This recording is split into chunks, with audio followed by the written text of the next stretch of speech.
مرحبا يا شهر رمضان، مرحبا شهر العبادة،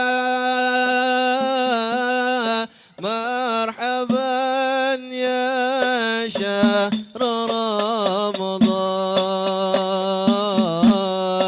مرحبا شهر السعادة. السلام عليكم ورحمة الله وبركاته.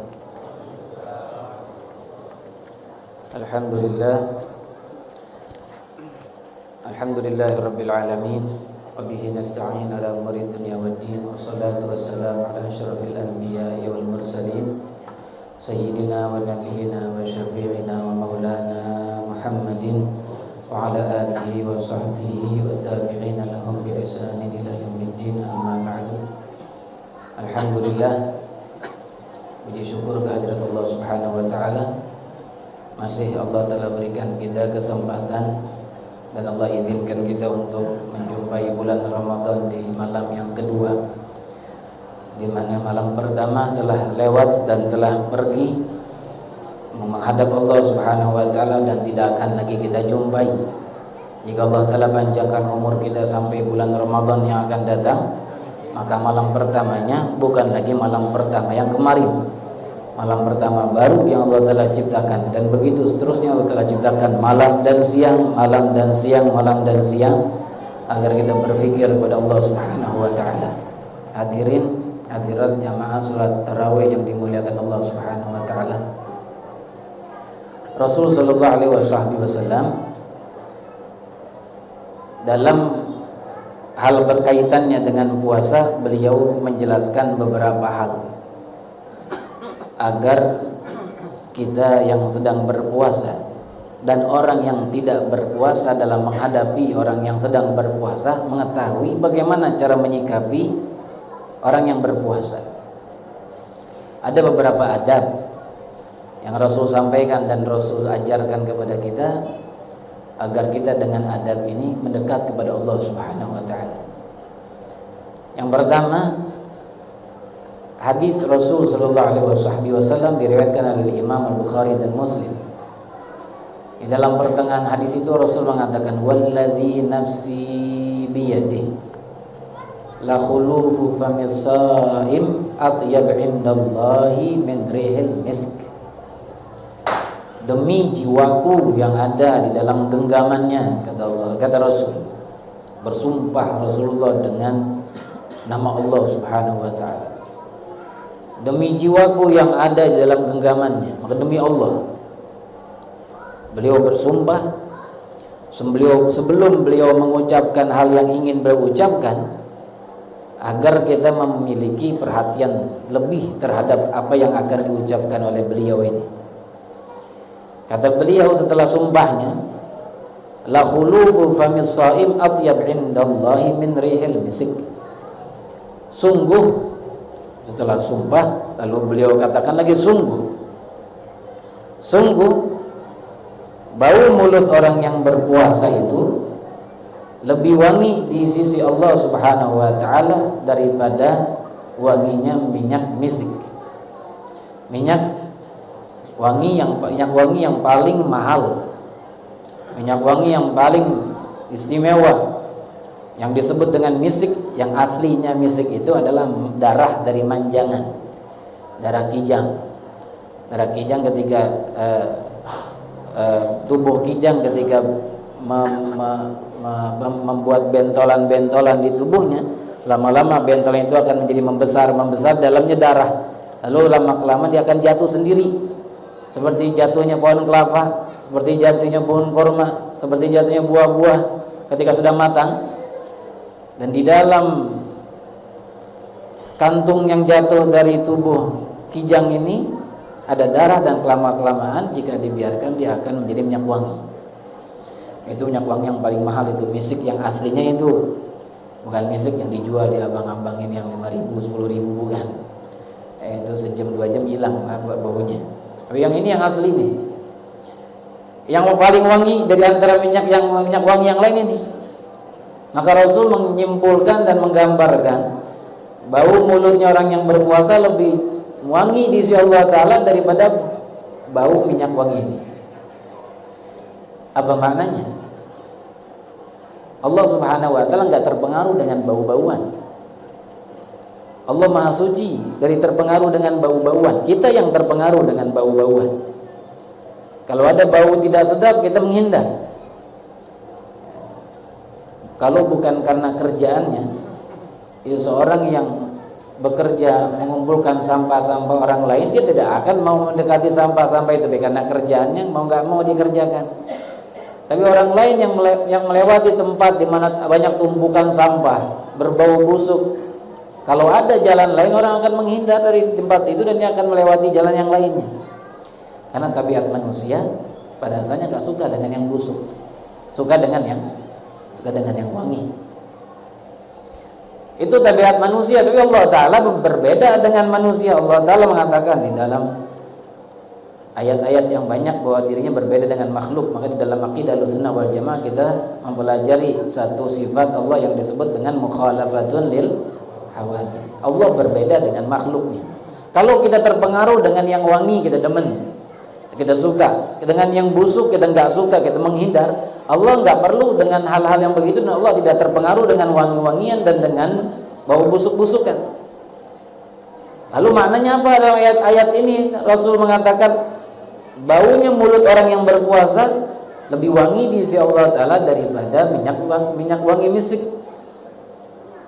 Kata ulama, bukan makna bau-bauan di sisi Allah Subhanahu wa Ta'ala yang terpengaruh dengan bau-bauan ini, tapi maknanya ada beberapa ulama memberikan makna dalam makna hadis ini.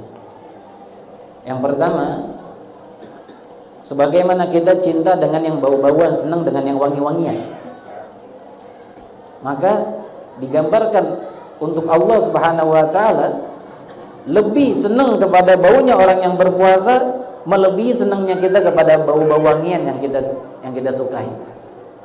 Kalau kita memiliki minyak wangi yang menjadi favorit kita dengan baunya yang khas, kita cinta akan minyak wangi itu, senang dengan minyak wangi itu, setiap kali habis kita beli lagi, setiap kali habis kita beli lagi. Tapi Allah Ta'ala cintanya dan senangnya terhadap bau mulut orang yang berpuasa melebihi senangnya kita terhadap minyak wangi yang jadi favorit kita itu. Itu maknanya. Makna yang kedua, kata ulama bahwa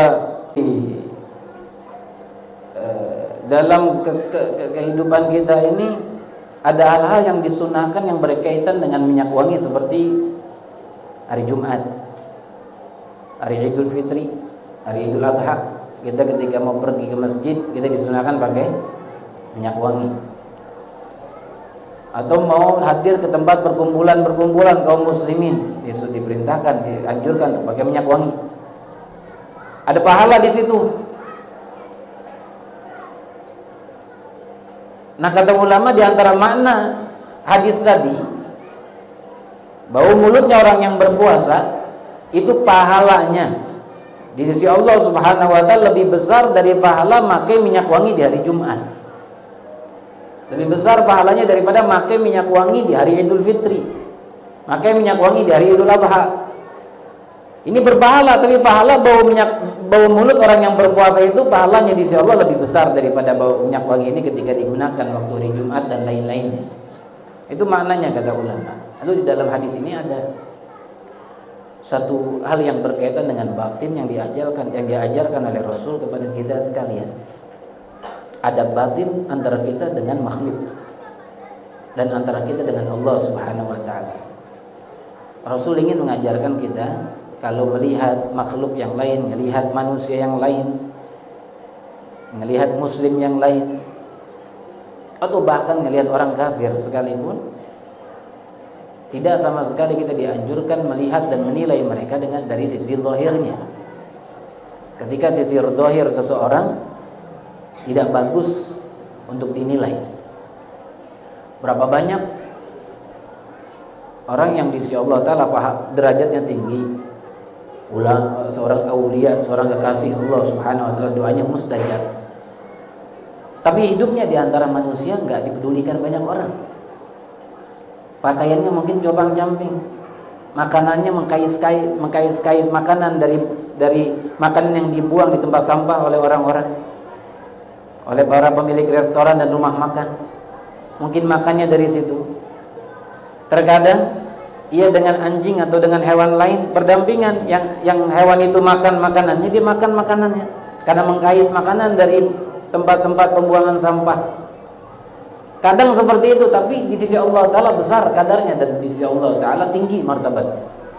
Seperti Sayyidina Uwais Al-Qarni rahimahullah Ta'ala, pakaiannya compang-camping, bahkan seringkali beliau ketika masuk dalam satu kampung diolok-olok oleh anak-anak kampung tersebut, diiringi oleh mereka, disorak-sorai oleh mereka, dikatakan gila, dikatakan begini, dikatakan begitu, karena memang penampilannya yang menunjukkan demikian.